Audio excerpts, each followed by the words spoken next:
Meus irmãos, bom dia. Que alegria estar com vocês nessa manhã de celebração, podendo cultuar com você, compartilhar uma palavra de Deus ao seu coração. Que bom que consegui chegar a tempo.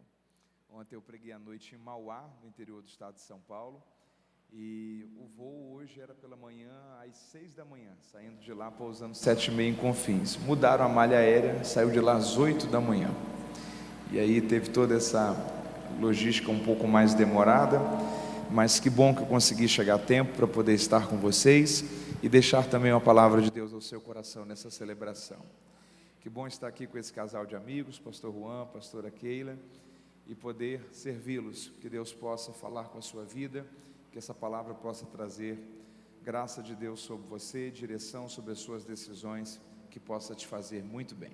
Está com sua Bíblia aí? Vamos lá? Eu gostaria de ler com você no livro de Ruth, capítulo 1.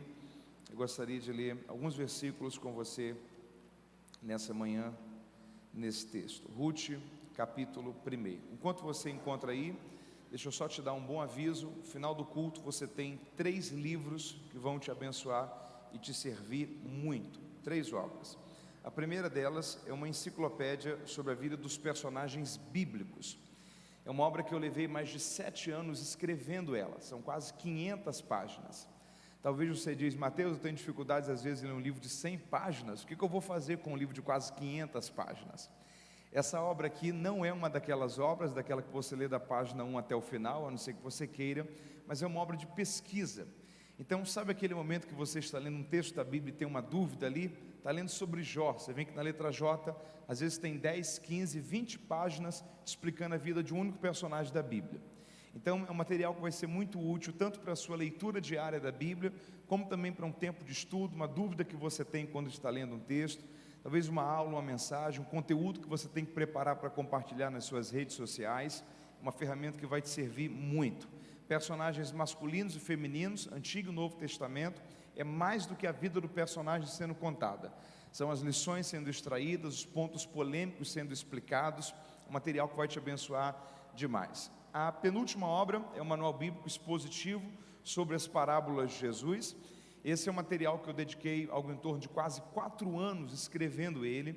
Para você ter uma noção da riqueza das parábolas, a importância que esse conteúdo possui, 1/3 dos ensinos de Jesus foram em parábolas, 42 parábolas ao todo. A grande maioria delas está dentro de um universo cultural muito diferente do nosso. Deixa eu te dar um exemplo. Por muito tempo eu pensei e preguei que as 10 virgens em Mateus 25 representavam ali a igreja. A pergunta é, quem eram as 10 virgens dentro do contexto cultural daquela época? Elas eram acompanhantes da noiva, que tinham a missão de cuidarem da noiva, prepararem ela para o casamento e iluminarem o caminho que era da casa da noiva até a casa do noivo, que era onde o casamento judaico acontecia. Se as 10 virgens não eram a noiva, na analogia entre Cristo e a igreja, elas não se encaixam ali como a igreja. Quem então elas representam ali? Qual é a diferença do joio para o trigo? O rico e o Lázaro, era uma parábola ou uma história real? Jesus nunca deu nome aos personagens das suas parábolas, ali ele dá. O que é a blasfêmia contra o Espírito Santo, que é o ensino de Jesus em uma de suas parábolas, a história do mais valente? Então são mais de 300 páginas, te explicando todas as 42 parábolas que Jesus contou, dentro de um contexto cultural, interpretativo e exegético, analisando o grego bíblico em cada uma daquelas parábolas. E o último livro é o Guia do Estudante da Bíblia, é uma obra que eu publiquei agora recentemente. Ele é fruto de anos pesquisando sobre os pontos mais polêmicos da Bíblia. Quando a gente fala sobre dúvidas sobre a Bíblia, todos nós, hora ou outra, já tivemos uma. As pessoas possuem dúvidas sobre assuntos diversos da Bíblia. As pessoas possuem muitas dúvidas, por exemplo, sobre escatologia bíblica. As pessoas se perguntam muito sobre o Apocalipse, tempo do fim, como que a gente entende a linguagem escatológica da Bíblia. Então você tem aqui muitas questões envolvendo escatologia. Por exemplo, várias questões envolvendo a grande tribulação. Muita gente ainda se pergunta, Jesus volta antes ou depois da grande tribulação, segundo a cronologia do que a profecia bíblica diz? Qual é a diferença, por exemplo, do tribunal de Cristo para o juízo final? A igreja passa ou não pelo juízo final? Um dos pontos mais polêmicos da escatologia bíblica é a ressurreição dos mortos. Eu não sei se você já parou para pensar sobre isso, mas um dia você vai ressuscitar, sabia disso? Os salvos ressuscitarão para o arrebatamento, os ímpios para o tempo final do juízo final. A grande questão é, se todos nós um dia iremos ressuscitar, a ressurreição, ela se dará nessa matéria aqui ou numa matéria transformada. Os mortos, eles possuem memória ou não? Nós reconheceremos ou não as pessoas no céu? Já tem questões múltiplas de dificuldade de compreensão bíblica. O dilúvio, ele foi universal ou foi local? A Bíblia diz que as águas do dilúvio encobriram toda a terra. Noé vivia no atual território do Oriente Médio. Tem espécies que são nativas apenas de uma região. Tem espécies que vivem apenas, por exemplo, na floresta amazônica, no Polo Norte, no Japão, que é uma ilha. Se Noé vivia só no território do Oriente Médio e o dilúvio foi universal, como que o Noé fez para preservar todas essas espécies?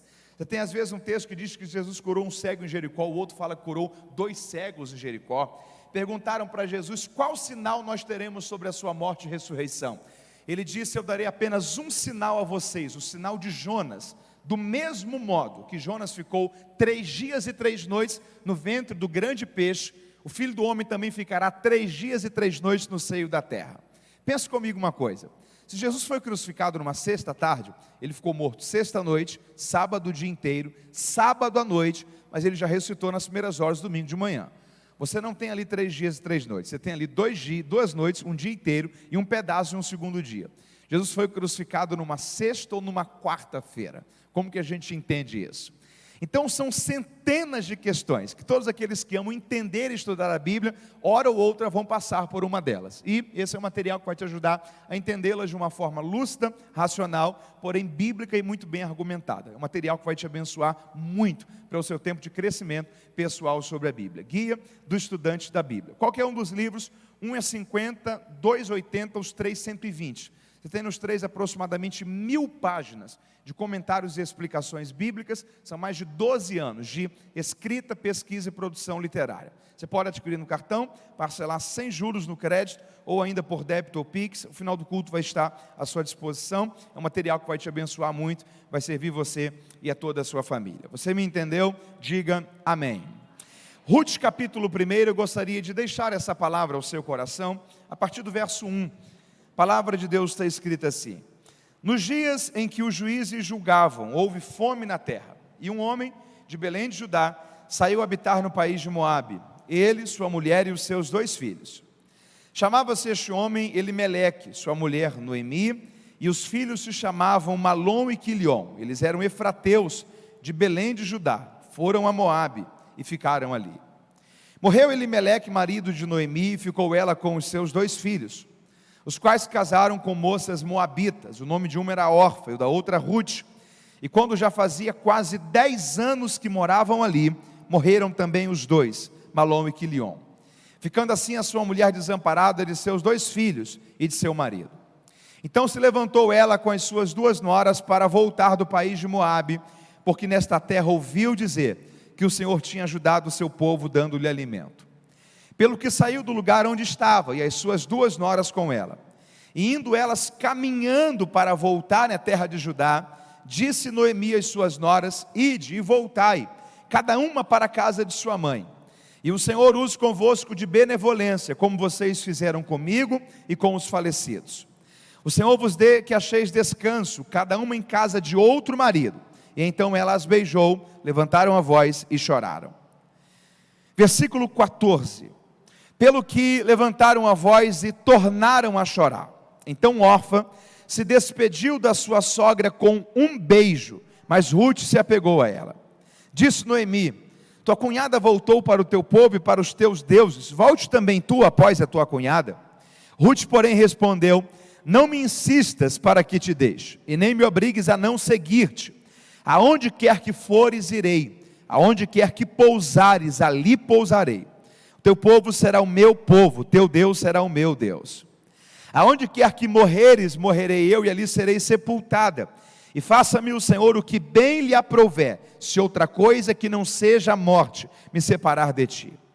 Vendo Noemi que de tudo estava resolvida a ir com ela, deixou-lhe falar nisso. Assim as 2 mulheres foram-se até que chegaram em Belém. E entrando elas em Belém, toda a cidade se comoveu por causa delas.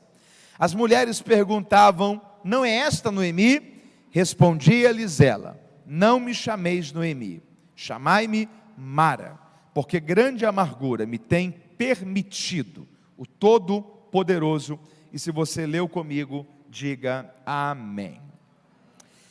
Eu gostaria de deixar uma palavra de Deus ao seu coração essa manhã, a partir dessa história, que é uma história tão conhecida por todos nós, mas que carrega também momentos tão desafiadores, que foi muito necessário que Ruth e também Noemi pudessem encorajar a vida e enxergar a vida com esperança para continuarem. O livro de Ruth é uma história de uma família que era composta por um casal, Elimeleque e Noemi, e os dois filhos, Malom e Quilion.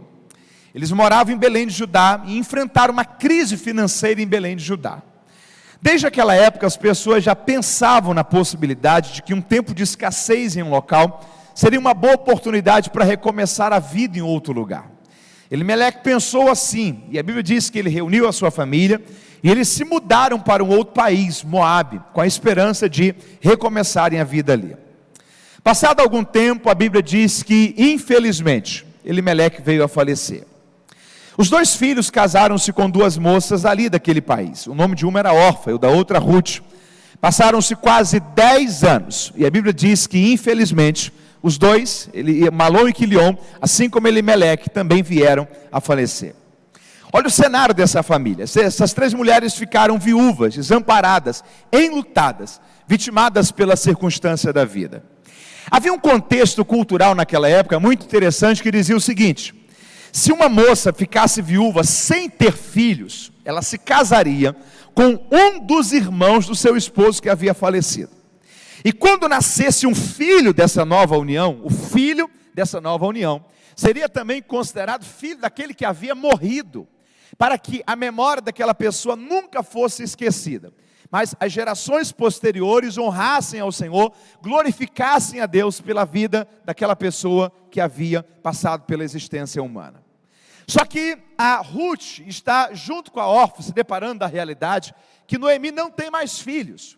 E a Noemi está dizendo para as suas noras o seguinte: não seria justo vocês esperassem que eu pudesse talvez me casar de novo, ou ser mãe, para ter um filho, e esse filho está pronto para formar família, para que vocês pudessem casar-se com ele. Então que vocês desfrutem da dádiva, do privilégio de Deus, que é poder viver. E vocês continuem a vida, encarem a vida com esperança e com fé, e continuem a trajetória de vocês.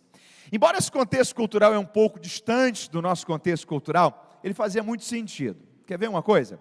Quem aqui lembra o nome de pelo menos um avô? Levanta a mão, pelo menos o nome de um avô, ok? Bisavô. Quem lembra o nome aqui de pelo menos um bisavô? Eu só lembro de um. Você lembra de pelo menos um? Ok? Tataravô. Quem lembra o nome aqui de um tataravô? Pouca gente. Sabe qual é a pergunta que a gente tem que fazer? Quem garante que os nossos tataranetos saberão quem fomos nós? No nosso contexto cultural, a gente tem uma ruptura, 2 gerações no máximo. Terceira, a gente não sabe quem era, de onde veio, qual a descendência, país que nasceu, se veio de guerra, se não veio de guerra, a cidade que cresceu. Então, para que isso não existisse, eles estavam dizendo, nós queremos celebrar a Deus nas outras gerações, por todos que viveram e vieram antes de nós. Só que esse cenário aqui se apresentando, a realidade é, não tem por que insistir e acreditar que alguma coisa diferente iria acontecer ali em Moabe. Então, a Noemi, ela vai decidir voltar, e ela vai despedir as suas 2 noras. Só que a Ruth vai olhar para ela e vai dizer: não, eu estou assumindo um compromisso com você, eu vou com você, eu vou cuidar de você. Na verdade, a partir de hoje, o seu povo será o meu povo, e o seu Deus será o meu Deus, e nada irá me separar de ti. Deixa eu falar uma coisa aqui para você. Se você ler só o capítulo de número 1 do livro de Ruth, a sensação que talvez você teria é que Deus estava desamparando essa família. Parece que tanta coisa desagradável havia sido descarregada por inteiro sobre essa família. Só que há uma lição a ser entendida com Ruth e com Noemi. Todas as vezes que você não desistir, Deus sempre tem para você um recomeço. Todas as vezes que você não perder a esperança, mas confiar que Deus é poderoso para nos surpreender e nos recompensar pela nossa perseverança, Deus sempre vai ter um caminho que Ele vai preparar para você, para mostrar a você que vale a pena perseverar. Quando elas chegaram em Belém, a situação era terrível. Olha que cenário, a Bíblia diz que as mulheres de Belém olhavam para Noemi e diziam o seguinte: espera aí, você não é Noemi? E ela falava: não, não me chame de Noemi, me chame de Mara. Você lembra do contexto do Êxodo? 3 dias depois de terem passado e atravessado o Mar Vermelho, eles chegaram com muita sede, uma fonte de águas, mas as águas eram amargas. E a partir daquilo ali se criou a interpretação equivocada de Mara como amargura. E então ela estava fazendo essa alusão, ela estava dizendo: não me chame pelo meu nome, ou pela referência de quem eu fui um dia, mas me chame pela realidade de como a minha vida está sendo agora. Deus permitiu que a minha vida se transformasse em uma vida amargurada. Eles não tinham nem o básico para a subsistência humana. A Ruth, ela tinha que ir aos campos em época de colheita, para tentar colher alguma coisa que havia sobrado, para se alimentar juntamente com a sua sogra. Só que tem uma coisa muito rica nesse livro. Se você ler só o capítulo 1, você iria ter a sensação de que a vida havia sido muito injusta com essa família. Mas quando você lê a partir do capítulo 2, os capítulos 3 e 4, até o final da história desse livro, você vê que essa Ruth, ela vai se casar com um moço chamado Boaz, que era um fazendeiro e era um parente distante de Elimeleque. E ele aplica, na verdade, uma lei que era a lei do levirato, que quando era aplicada, ela, na verdade, restabelecia para a família todas as propriedades que um dia a família houvesse perdido. Então olha que cenário, um livro que começa com a história de luto, tristeza e dor, é um livro que termina com festa, com alegria. É um livro que termina com um casamento de Ruth e Boaz. E quando nasce um filho dessa união, que é Obed, a lei do levirato também permitia que o filho dessa nova união fosse considerado também filho do esposo que havia morrido. Então o filho de Boaz com Ruth, que é Obed, é considerado filho de Malom.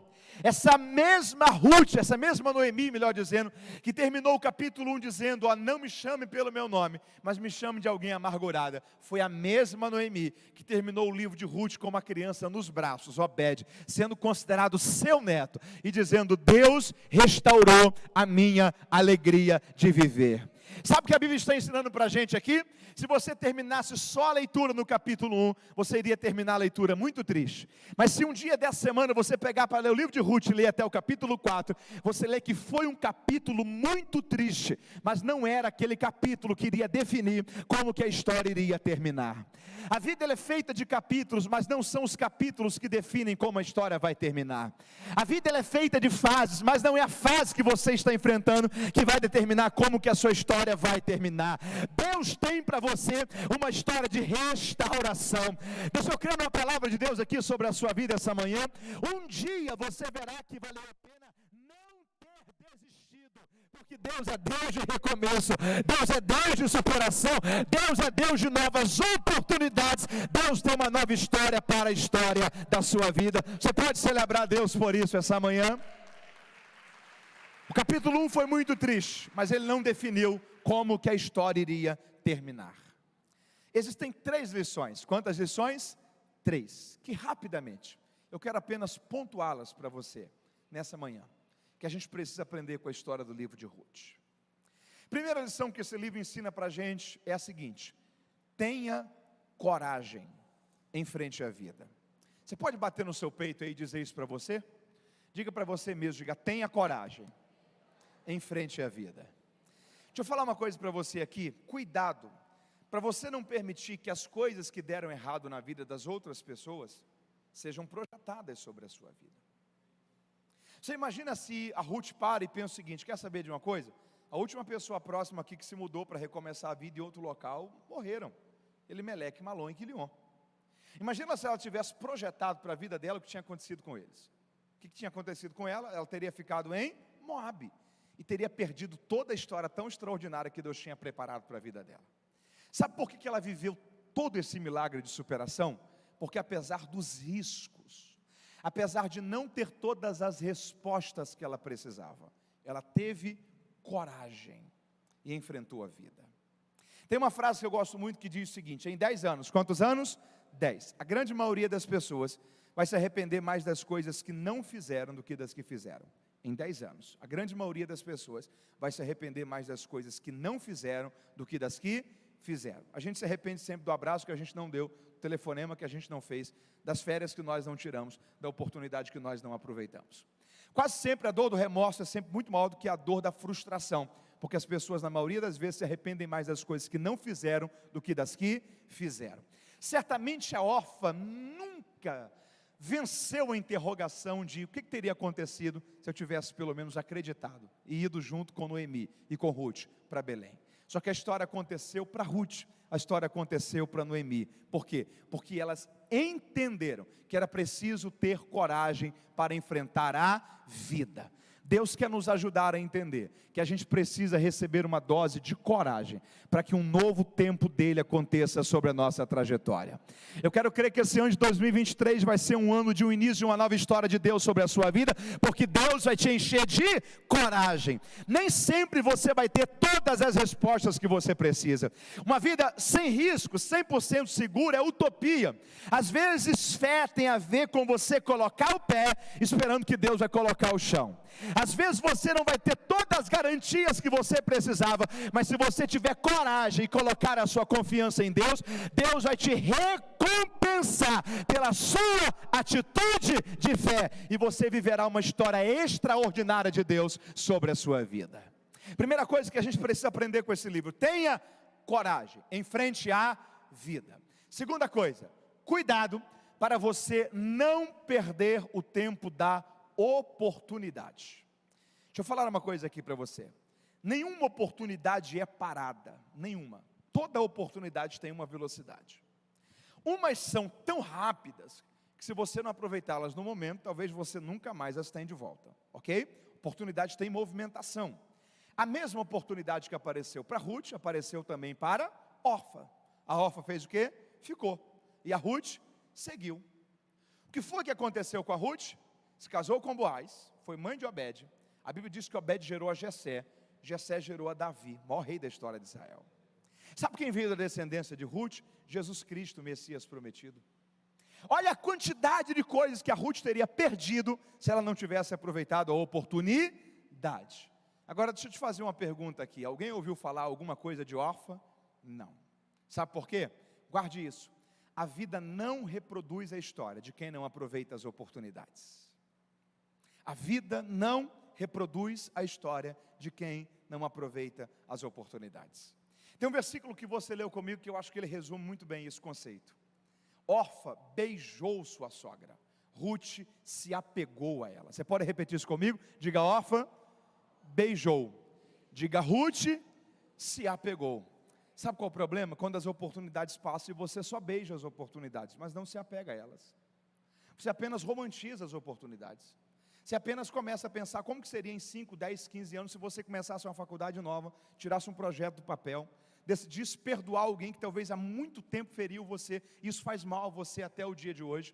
Se as oportunidades passam, e se a gente só imagina como que seria, apenas romantiza as oportunidades, e não se apega e decide vivê-las, as coisas permanecem do mesmo jeito que estão. O problema é que toda oportunidade tem uma velocidade. Um dia Jesus passou por Jericó, um cego chamado Bartimeu começou a dizer: Senhor, filho de Davi, tenha compaixão de mim. Isso é Lucas 17. Tinha gente querendo fazer-o parar, e a Bíblia diz que quanto mais ele clamava, mais tinha gente tentando fazer calar, mas quanto mais tinha gente tentando fazer calar, mais ele perseverava em clamar. Até que Jesus para e diz assim: traga esse homem até aqui. O Senhor perguntou para ele: o que você quer que eu faça por você? Ele disse: Senhor, eu quero voltar a ver.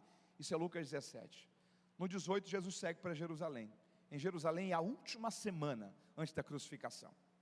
Ele é morto, ressuscita, vai 2 vezes a Galileia, retorna a Jerusalém e assunto aos céus em Jerusalém. Nunca mais Jesus passou por Jericó. Era a última oportunidade. Quando aquele cego insiste em clamar, e tem gente tentando fazer calar, era como se ele estivesse falando: essa oportunidade ela é única, ela é rápida demais, eu não vou deixá-la passar, eu vou me apegar a ela, eu vou viver o que Deus tem preparado para a minha história. Deixa eu destacar uma coisa aqui para você sobre Ruth. Existem 4 mulheres que entraram na genealogia de Jesus. Quantas mulheres? 4, na genealogia de Mateus: Ruth, Betseba, Tamar e Raabe. Ruth, Betseba, Tamar e Raabe. Ruth, uma mulher totalmente improvável, ela era moabita. Uma moabita ser progenitora do Messias? Muito pouco provável. Raabe era prostituta em Jericó. Tamar deitou-se com o sogro para ter um filho dele. Betseba, você sabe muito bem o histórico dela. Se fosse a sua genealogia, sabe o que a gente ia falar? Tira essa turma daí. Tem mais gente para ser citada nessa lista aí. A genealogia do Messias está sendo escrita. O Senhor está dizendo: coloque Ruth, eu sou Deus de pessoas improváveis. Coloque Raabe, coloque Tamar, coloque Betseba. O Evangelho é para pessoas que nem sempre foram perfeitas. O Evangelho é para gente que pode até ter tropeçado sim em algum momento, mas tem uma coisa em todas essas mulheres: elas podem até ter errado em um momento, mas elas decidiram não permanecer no erro. Elas levantaram a cabeça e elas decidiram viver uma nova história. Não perca as oportunidades que Deus tem dado a você para reescrever a vida, para levantar a cabeça, para começar de novo e para confiar que Deus vai te ajudar a viver os melhores anos da história da sua vida daqui para frente, porque Deus é Deus de novas oportunidades. Glórias sejam dadas ao Senhor Deus por isso. Primeira coisa, é preciso ter coragem para enfrentar a vida. Segundo lugar, cuidado para você não perder o tempo da oportunidade. Terceira lição que o livro de Ruth deixa para a gente, é que eu começo a construir a ideia final da mensagem dessa manhã. Você lembra quando a Noemi andava pelas ruas de Moabe, pelas ruas de Belém, o que as mulheres diziam? Peraí, essa daí não é Noemi? E ela falava: não me chame de Noemi, me chame de Mara. Eu já expliquei a vocês o contexto da ideia de amargura equivocada pela interpretação do Êxodo. Sabe o que é curioso aqui? Sabe qual o significado do nome Noemi no hebraico? Agradável. Olha que paradoxal isso daqui. Alguém que o nome significa agradável está dizendo: não me chame de agradável, me chame de amargurada. Terceira lição que a gente precisa aprender com esse livro: não permita que as experiências amargas da vida rotulem você. Não permita que as experiências amargas da vida rotulem você. Produtos possuem rótulos, pessoas não. Garrafas possuem rótulos, pessoas não. Você não pode permitir que experiências desagradáveis da vida rotulem você, rotulem quem você vai se tornar. Sabe quem é um exemplo para a gente de alguém que não se permitiu ser rotulada? A menina que foi levada para a casa de Naamã. Você lembra da história daquela menina? Imagina isso, uma menina que vivia em Israel, foi sequestrada para ser escrava, levada para um outro país. O que fizeram para aquela menina foi mal, mas quando ela entrou na casa de Naamã, ela viu Naamã leproso. A percepção que ela teve foi a seguinte: não é o mal que vocês me fizeram que vai me transformar em uma pessoa má. Vocês podem até ter me feito mal, mas eu vou ser um agente de bênção para vocês. Eu sei como te ajudar. Tem um homem de Deus em Samaria, o nome dele é Eliseu. Se você for até lá, Deus vai curar você dessa sua lepra. Sabe o que é isso? É gente que não foi rotulada.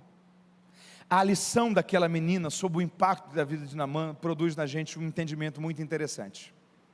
Naamã era leproso. Você pode repetir isso comigo? Diga: Naamã era leproso. Naamã era alguém que desfrutava de um status, de uma credibilidade absurda na Síria.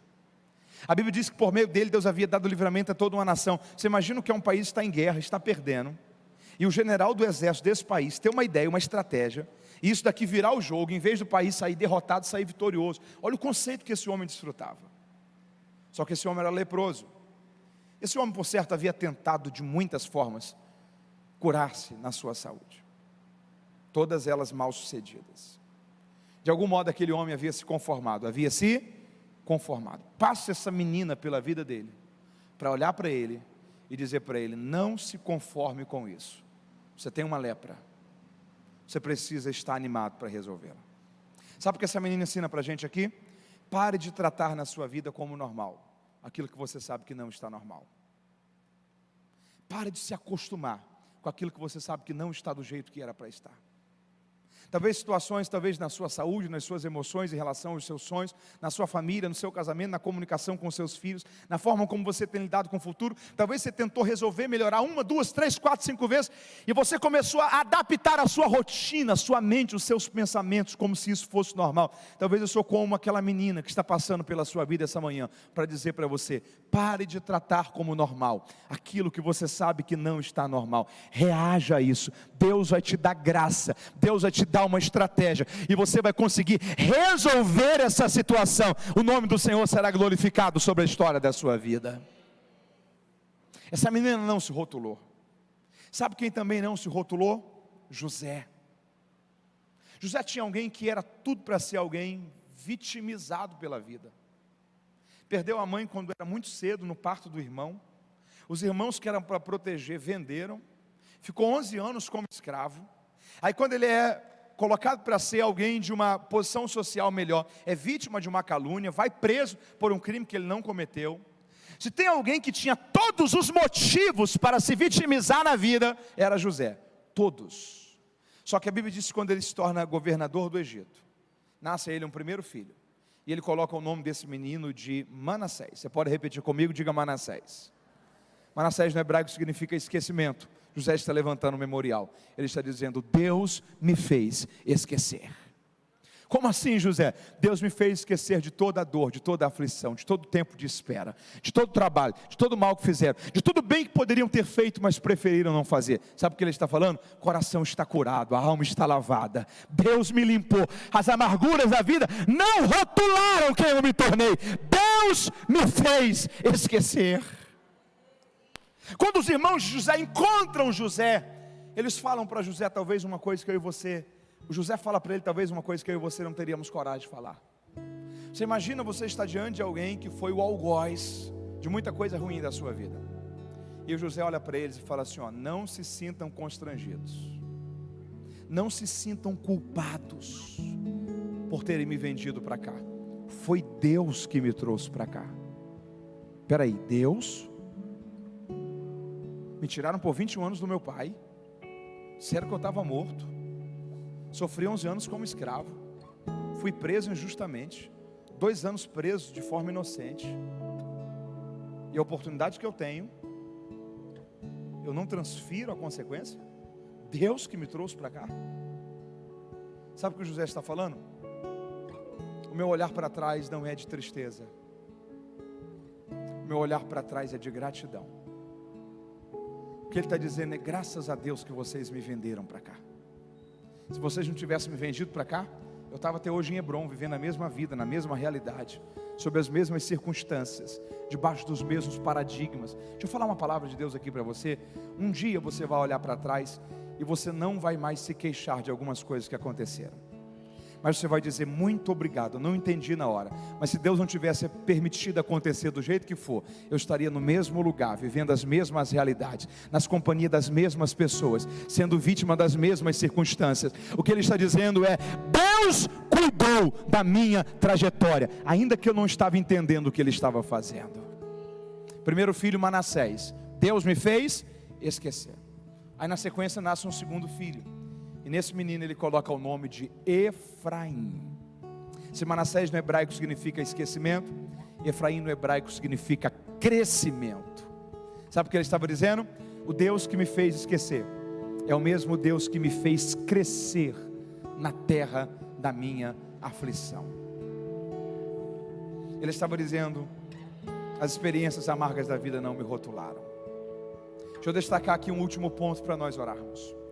Quem nasceu primeiro, Manassés ou Efraim? Quem? Efraim só nasce em um ambiente onde Manassés já nasceu primeiro. Mateus, o que você está falando para mim? Só cresce quem esquece, só desenvolve quem perdoa, só avança quem decide deixar para trás o que precisa ficar para trás. Perdão não é um sentimento, perdão é uma decisão. Perdão é cura. Perdão é lembrar sem sentir dor. Só que não perdoar alguém é a mesma coisa que tomar o veneno esperando que outra pessoa morra. Porque é você que está se ferindo, se angustiando, alimentando raízes de amargura, e a pessoa está vivendo a vida dela de boa, na praia, lá em Cabo Frio agora, e você talvez com a sensação de, um dia a vida dá o troco. O Senhor está dizendo para você: esquece, perdoa. Paulo disse uma coisa fácil: deixando para trás as coisas que precisam. Tem coisa que precisa ficar para trás, não é uma escolha, precisa ficar para trás. Uma coisa fácil: deixando para trás as coisas que precisam ficar para trás, prossigo para o alvo, pelo prêmio da soberana vocação de Deus em Cristo Jesus. Cura. Eu estou encerrando essa palavra dizendo para você: tenha coragem em frente à vida. Não perca o tempo das oportunidades. Não permita que as experiências amargas da vida rotulem você. O Senhor está falando para você: eu vou ressignificar a sua dor, o seu passado, a sua história. Eu disse uma frase para você no começo dessa mensagem, eu quero concluir com ela. Um dia você verá que valeu a pena não ter desistido, porque Deus é Deus de restauração. Você pode repetir comigo essa palavra? Diga: restauração. Quando a gente fala sobre restauração na Bíblia, tem uma pessoa que a gente se lembra quem? Jó. Perdeu tudo e Deus lhe restituiu tudo em dobro. Os filhos vieram em 10. Mas pensa comigo uma coisa aqui: a gente tem que desromantizar a nossa visão sobre Jó.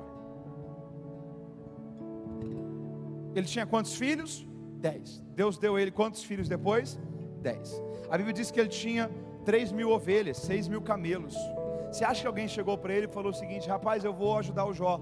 O Jó tinha quantas mil ovelhas? Tinha 3.000 ovelhas, então eu vou dar para ele 6.000 ovelhas. Você acha que aconteceu isso? Você acha que alguém olhou para ele e falou o seguinte: quantos camelos você tinha, Jó? 6.000, então eu vou te dar o dobro. Você acha que aconteceu isso? Não.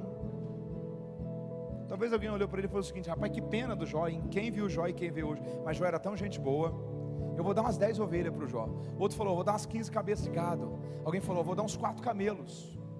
Aquilo ali foi reproduzindo ano após ano. 10 filhos nasceram no tempo da restauração. Quem aqui é mãe? Faz assim com a sua mão. Quanto tempo você precisaria para gerar 10 filhos? 10 anos no mínimo. Um ano nasce um filho, nasce 30 ovelhas, nasce 50 camelos, nasce 20 bezerros. Quando eu entendi isso, Deus trouxe uma frase ao meu coração: restauração não é algo que acontece da noite para o dia. Restauração leva tempo. Quando você lê Jó 42, aquilo ali são 8 versículos, 10. Você lê em 1 minuto, 2. Talvez um dia alguém vai contar a sua história daqui 20 anos e alguém vai dizer: uau, para contar a história foi 3 minutos. Só você sabe o quanto tempo levou. Quantas lágrimas derramadas, quantas perguntas sem respostas. Mas eu estou encerrando essa palavra dizendo para você: um dia você verá a pena, que valeu a pena não ter desistido, porque Deus é Deus de restauração. Essa palavra vale para você? Fique em pé comigo, eu quero orar com você em nome de Jesus. Que essa palavra traga sobre você esperança, coragem para lutar, sensibilidade para aproveitar as oportunidades. Que essa palavra traga sobre você uma visão de destino clara. Que essa palavra traga sobre você confiança em Deus. Você pode repetir comigo? Diga: confiança em Deus. Repita isso comigo: confiança em Deus não é confiança naquilo que se vê. Diga: é confiança naquilo que se crê. Vamos de novo, diga: confiança em Deus não é confiança naquilo que se vê. Diga: é confiança naquilo que se crê. Na mente da Ruth era só cuidar da sogra, Deus já tinha visto Boaz. Na mente da Ruth era só cuidar da sogra, Deus já tinha visto Obed. Na mente da Ruth era só cuidar da sogra, Deus já tinha visto Jessé. Na mente da Ruth era só cuidar da sogra, Deus já tinha visto Davi. Um dia Jessé olhou para Davi e disse: vá levar comida aos seus irmãos do campo. Na mente de Davi era só levar comida para os irmãos, Deus já tinha visto Golias. Você não tem noção do que Deus já viu, do que Deus já preparou. Não tem a ver com aquilo que os seus olhos conseguem ter como garantia hoje, tem a ver com aquilo que Deus já preparou para o teu futuro. Deus vai te guiar para uma história extraordinária. Quem está entendendo e pode glorificar a Deus por isso? Coloque sua mão no seu coração, vamos orar. Diga comigo: Senhor Deus, eu ouvi a tua palavra. Diga: ó Deus, que essa palavra seja como uma semente, que toque a minha vida, que guie o meu coração, que não me deixe perder os planos e propósitos do Senhor para a minha história. Mas me dê coragem, Senhor, me dê sensibilidade, para não perder as oportunidades do Senhor. E diga: ó Deus, não me deixe se rotular pelas experiências ruins da vida, mas me dê graça para viver uma nova história em Ti, para a glória do Teu nome. É o que eu te peço, em nome de Jesus. Amém e amém.